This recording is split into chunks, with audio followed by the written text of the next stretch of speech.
My family betrayed me and tried to destroy my life. See how I overcame it all and got back on my feet. I never imagined that my own family would become my greatest source of pain and frustration. At first, everything seemed relatively calm. I was focused on expanding my gyms in North Texas, full of energy, discipline, and determination. Never imagining that my brother Jorge and his girlfriend Olivia were about to turn my life into a veritable emotional minefield. The daily routine demanded full dedication, managing 4 units, planning new branches, dealing with suppliers, and keeping my team motivated. Outside of work, I strived to maintain family ties, believing that, despite some differences, blood would define respect and support. However, I gradually realized that my expectations were naive. Small requests for money began to emerge from Jorge, always accompanied by emotional manipulation. Olivia, with her superficial charm and financial interests, became increasingly involved, turning the situation into something suffocating. The tension grew silently but steadily, eroding my confidence and patience. What seemed trivial, like a loan or occasional help, began to morph into systematic demands, undermining my financial and emotional balance. At first, I tried to give in, justifying to myself that family was a priority. But every act of generosity was accompanied by emotional blackmail and veiled humiliation, making it clear that my goodwill was being exploited without limits. This initial realization was painful, but I had no idea how much the situation would escalate. It was one summer night, while reviewing financial reports from my gyms, that I realized something was wrong. A document indicated suspicious transactions involving my own company and loan requests from Jorge that were not officially recorded. Frustration began to build. How could my brother take advantage of my hard work and dedication like this? Every decision I made seemed to be questioned or manipulated for his and Olivia's benefit. I remember feeling a mixture of anger and disbelief, unable to comprehend how a blood relationship had turned into a game of emotional exploitation. I tried to remain calm, rationalize the situation, and seek solutions without direct confrontation. But I realized that every gesture of goodwill was interpreted as weakness or opportunity. Family tension began to spill over, affecting my professional routine and even my health. Sleepless nights, constant anxiety, difficulty concentrating. The feeling of being trapped in a cycle of emotional abuse slowly consumed me, creating an invisible weight that I carried silently. Even with professional success, I felt emotionally fragile, questioning my ability to protect not only my business, but also my own integrity in the face of a family that, apparently, only saw its own interests. It was the beginning of a painful process that would test the limits of my patience and resilience. During that period, my relationship with my parents also began to show deep fissures. My mother, Ana, despite always appearing affectionate, showed clear favoritism toward Jorge, supporting his requests almost automatically, while my dedication and sacrifices were minimized. My father, Jose, in turn, remained passive, avoiding confrontation, often endorsing behaviors that undermined my independence. Every family conversation became a field of tension, with subtle, veiled accusations and unfair expectations. I felt constantly pressured to give in, not only financially but emotionally, carrying guilt whenever I refused absurd requests. It was as if my effort and ethics were invisible, replaced by demands that compromised my own stability. Internal frustration mingled with a sense of justice. I knew I needed to act, but the fear of causing a definitive rift paralyzed me. Even trying to maintain a rational and ethical stance, each day brought new challenges, new manipulations, and the feeling that I was alone in this battle intensified. The family environment, which should have been a source of support, became hostile terrain, testing my patience and ability to cope with the emotional betrayal of people who, theoretically, should have protected me.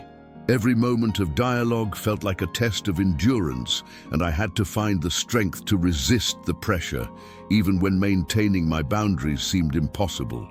The situation reached a critical point when I realized that Jorge and Olivia were trying to manipulate not only my trust, but also the very structure of my business. Falsified documents, unsupported loan applications, and attempts to influence strategic decisions began to surface, as if everything I had built could be taken from me with a simple stroke of cunning. It was at that moment that the anger ceased to be merely emotional and transformed into strategic motivation. I could not allow my years of dedication to be destroyed by irresponsibility and greed. Each day demanded not only emotional control, but also planning and precision, as if I were preparing each step for a silent battle, where victory would be to maintain my independence and personal justice. Nights became moments of intense reflection, analyzing every action of Jorge and Olivia, searching for patterns, weaknesses, and ways to protect my assets without losing my cool. The pressure was immense, but I began to realize that my military experience and discipline were my greatest weapons. I needed to act with intelligence, strategy, and patience, waiting for the right moment for each manipulation to be clearly and definitively exposed. This silent planning became therapy and emotional fuel. The feeling of control over my own life, even if limited, gave me the strength to keep fighting. Through trial and error, I realized I needed to create clear boundaries, not just verbal ones. I needed to structure every aspect of my business and personal life so that any attempt at exploitation would be evident. Every document, every transaction, every decision needed to be traceable, auditable, and impossible to manipulate. I began implementing financial security systems and internal protocols that limited Jorge's access to any critical decision without direct confrontation, but firmly and strategically. At the same time, I had to deal with the emotional stress of my mother, who insisted on putting my brother above all logic. The struggle wasn't just financial, but psychological. I needed to maintain my sanity, my resilience, and my ability to reason under pressure. With each passing week, Jorge and Olivia's manipulations grew bolder and more elaborate. I began to notice how each request for money was layered with emotional blackmail. Desperate messages from my mother asking for help, manipulated tears from Olivia, and Jorge constantly portraying himself as a victim of life. I felt as if I were being hemmed in, with no room to breathe or make independent decisions. No matter how hard I tried to remain calm, anger and despair mixed with a sense of helplessness. I spent hours reviewing accounts, checking documents, and analyzing every detail of my companies, trying to protect what I had painstakingly built. But emotionally, I was exhausted. The pressure of being constantly exploited began to affect my health. Insomnia, chest tightness, difficulty concentrating. There was one day that marked my realization that the situation had gone beyond all limits. Jorge tried to approve a fraudulent loan using my company as collateral, and Olivia manipulated my mother to pressure me to sign. I felt a mixture of intense anger and disbelief. How could someone take advantage of trust and hard work like that? I knew that if I gave in, I would be opening the door to even greater financial and emotional collapse. It was at that moment that I realized I needed strategy, not just emotional strength.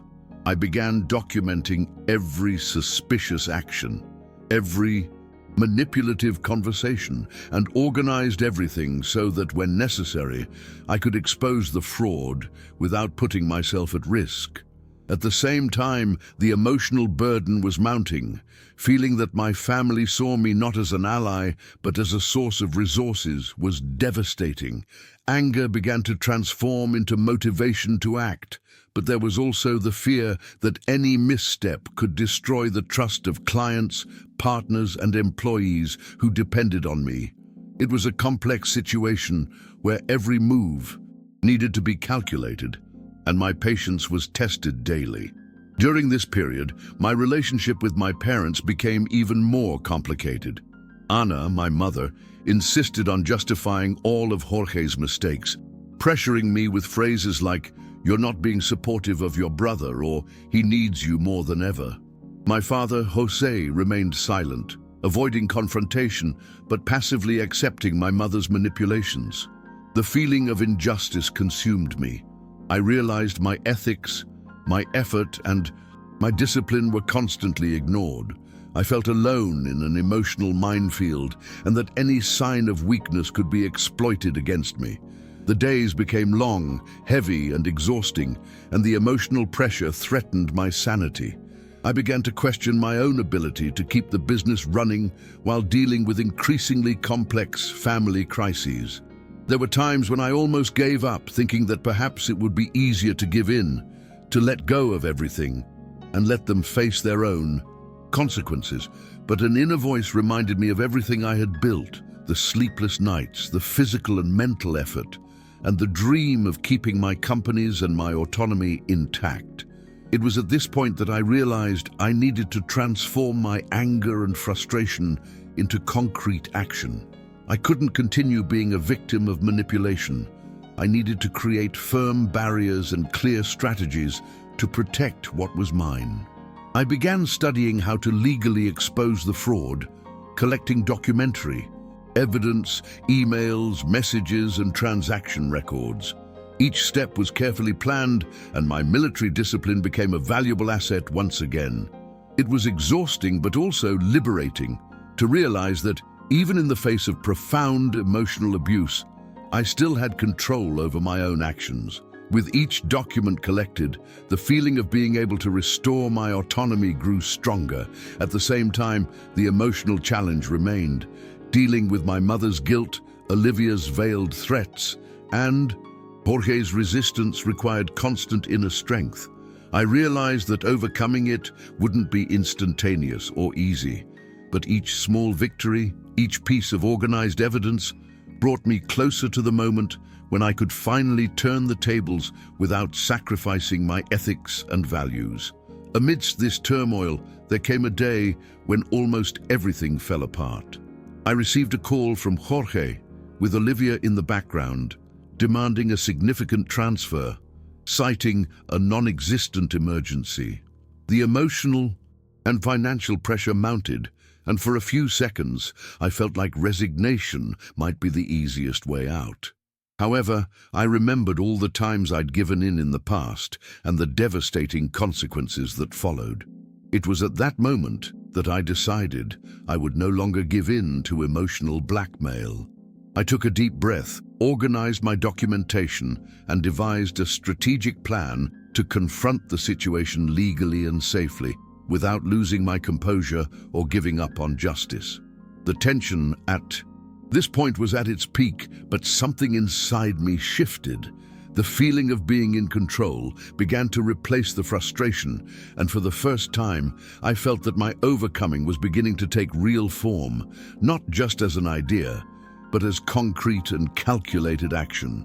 After weeks of silent analysis and planning, I finally realized the time had come to act. Every detail of the fraud, every emotional manipulation, every blackmail was documented and organized. I felt an intense mix of relief and nervousness. I could finally face the situation with clarity and security, but I also knew it could have an irreversible impact on family ties. I took a deep breath and mapped out my strategy. Nothing would be done impulsively. Everything would be methodical, calculated, and ethical. Every step I took was aimed at exposing the truth, preserving my business, and ensuring that Jorge and Olivia took responsibility for their actions. This wasn't about emotional revenge, but strategic justice. The tension I'd felt in the previous weeks began to transform into pure determination. The same military training and discipline that had allowed me to survive extreme situations now guided every action. It was a feeling of power balanced with caution. I was in control, finally protected from abuse and manipulation, ready to regain not only my financial autonomy, but also my peace of mind. The first step was to confront Jorge and Olivia indirectly, demonstrating that their attempts at manipulation would not go unnoticed. I organized all the evidence and shared it safely with Olivia's family, revealing the fraud and manipulative behavior that had harmed my company. The effect was immediate. Olivia began to realize she could no longer continue manipulating without consequences. Jorge, in turn, expressed surprise and fear as his actions were now documented and would be concretely evaluated. During this process, I felt an intense mix of emotions: anger, relief, fear, and even a twinge of sadness at realizing how family ties could be broken by greed and irresponsibility. At the same time, I realized something essential. I didn't need to humiliate anyone, just let natural justice take its course. It was a silent but deeply liberating victory.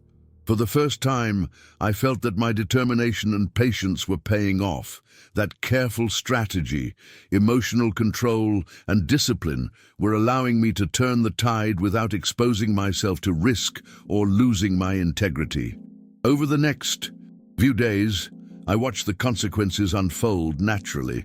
Olivia, realizing she could no longer manipulate without being challenged, decided to abandon Jorge and desperately take what she could.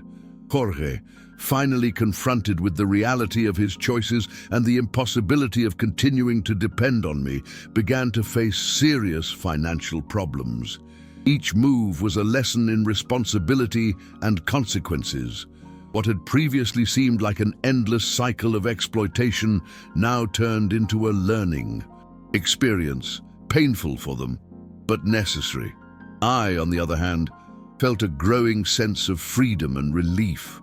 The tension that had consumed my body and mind for the past few months began to slowly dissipate. With each passing day, the feeling of control returned, and I realized that the breakthrough wasn't just financial, but emotional. I could finally breathe, plan, and live, without the constant fear of being manipulated or exploited by my own family. One of the most memorable moments of this period was realizing how my ethical and strategic stance impacted everyone around me. My teams began to notice changes in my presence, more confident, calm, and focused, despite the family chaos. Every decision I made calmly and fairly inspired respect, reinforcing my authority and solidifying the success of my gyms. This realization brought me unexpected joy. Even in the face of emotional attacks and manipulation, it was possible to maintain integrity, discipline, and compassion, and still achieve concrete results. I began to realize that overcoming challenges didn't depend solely on confronting others, but on strengthening my own position, my principles, and my limits. Life was finally teaching me that being strategic and ethical at the same time not only protects, but also transforms. It was a profound learning experience. It's not about brute force or blind revenge, but about emotional intelligence and conscious planning. At the end of this block, I felt something deep inside. Me had changed. The painful experience taught me about boundaries, justice, and personal responsibility. I realized that true overcoming isn't about destroying those who harmed you, but about rebuilding yourself, establishing clear boundaries, and acting strategically and ethically. My relationship with Jorge and Olivia would never be the same, distant, marked by necessary respect and life's lessons, but no longer exploitative. My financial, emotional, and professional autonomy was restored. For the first time in months, I felt genuine peace, the fruit of deliberate action and perseverance. I understood that overcoming is built step by step through conscious decisions, courage, and resilience, even when faced with those who should be our allies but become our adversaries. The path to this point was arduous, but the reward was tangible: renewed freedom, clarity, and self-confidence.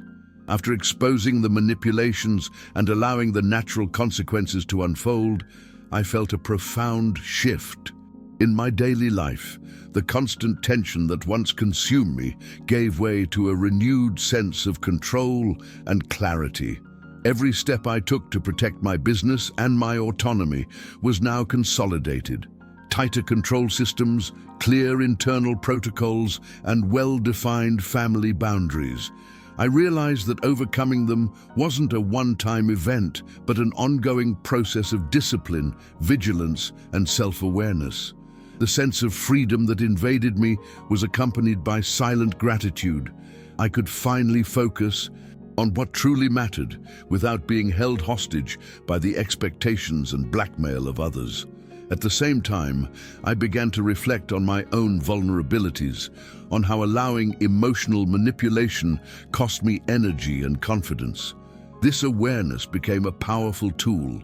Understanding my weaknesses allowed me to act more strategically and protect my emotional integrity.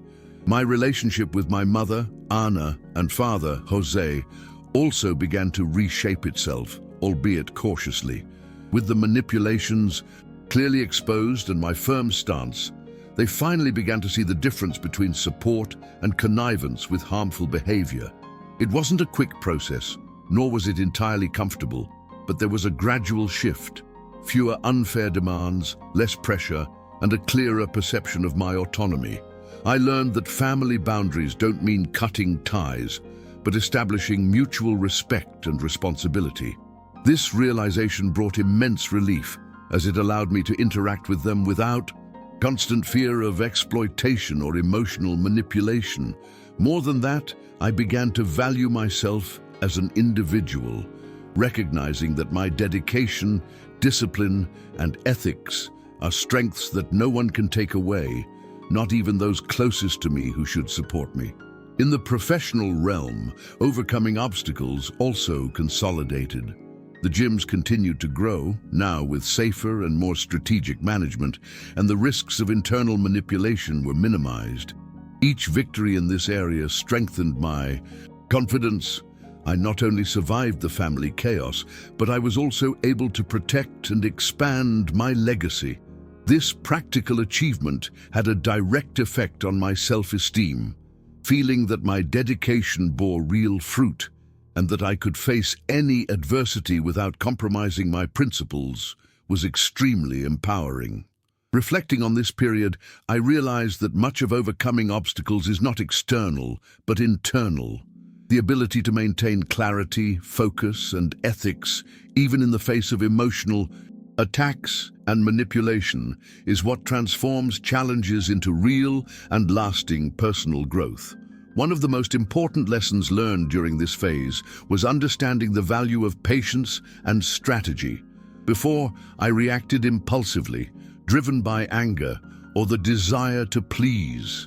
Now, every action was measured, every decision carefully planned. This internal shift not only protected me from further manipulation, but also strengthened my vision for the future. With discipline, I was able to create a more organized, secure, and fulfilling life. I realized that overcoming pain is a balance of strength, clarity, and compassion. Strength to act, clarity to perceive what needs to be done, and compassion to deal with pain without letting it destroy who we are. This combination became the foundation of my new posture, proactive, conscious, and resilient, allowing me to transform a painful experience into learning and true growth. At the end of this period, a sense of accomplishment washed over me.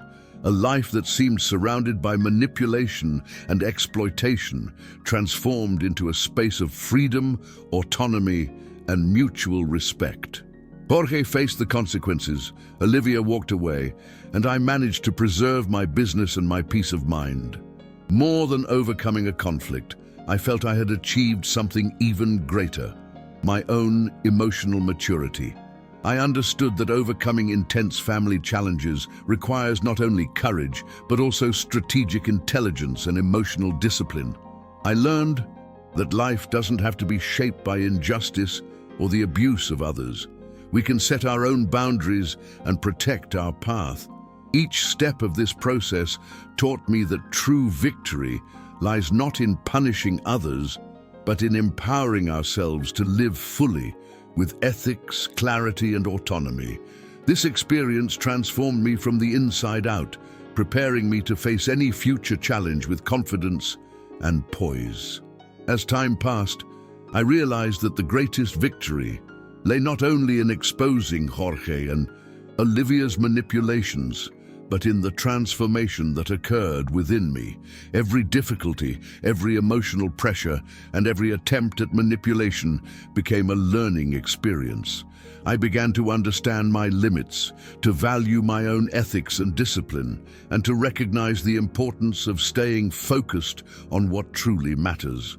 The feeling of emotional freedom was immense. I no longer needed to carry induced guilt or give in to emotional blackmail.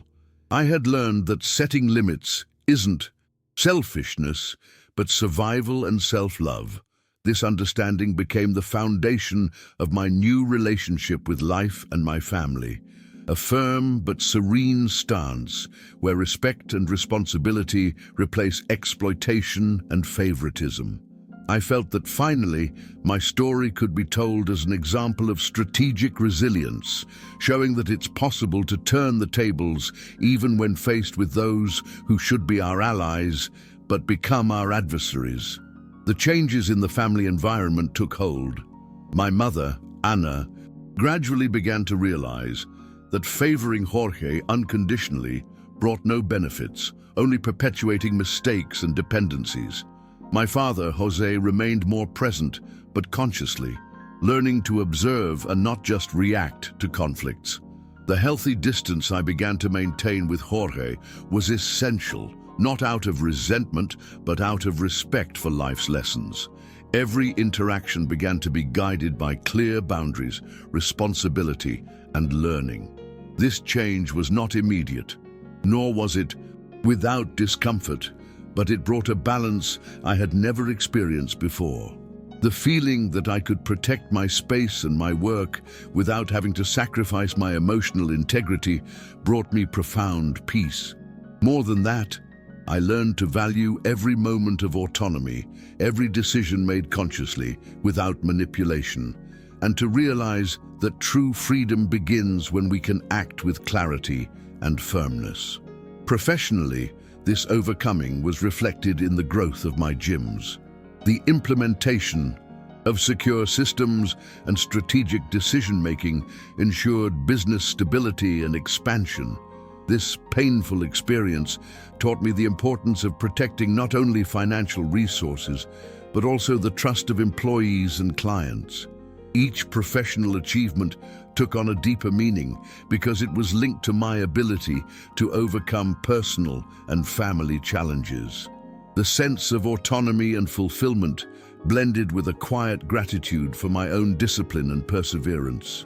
I realized that overcoming family exploitation and manipulation wasn't just about defending my assets, but about building a wholesome, balanced, and sustainable life. This realization brought a renewed sense of purpose, helping others realize that it's possible to regain control over their lives, even when those who should support us undermine us. Today, looking back, I see that that period of crisis and manipulation was paradoxically a catalyst for my personal and professional growth. I learned that overcoming requires courage, patience, strategy, and above all, self-respect. Each challenge I faced strengthened my resilience, my clarity of purpose, and my ability to act without letting emotions blind me. I understood that it's not necessary to punish others to overcome.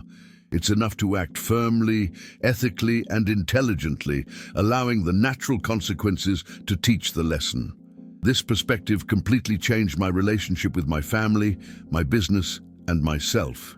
I felt that finally I could live without fear, without induced guilt, and with the emotional freedom to focus on what truly matters. Overcoming is not about perfection, but about consistency, discipline, and the courage to face reality with maturity and strategy. In short, my story of overcoming adversity isn't just about overcoming family conflicts or protecting businesses, but about regaining autonomy, integrity, and emotional peace. I learned that clear boundaries, discipline, and strategy are essential tools for dealing with exploitation and manipulation, even by those closest to me. Today, I share my experience with you, not as an example of invincibility, but as proof that it's possible to bounce back even from the most painful situations. The sense of freedom, clarity, and confidence I've gained is a tangible reward for the effort, patience, and emotional intelligence I've applied. My life has changed. Pain gave way to strength, manipulation became learning, and injustice served as a catalyst for personal and professional growth. The message I bring is simple yet powerful. Even when family becomes an enemy, we can overcome, set boundaries, and live with integrity, ethics, and freedom. Overcoming adversity is possible, real, and profoundly transformative.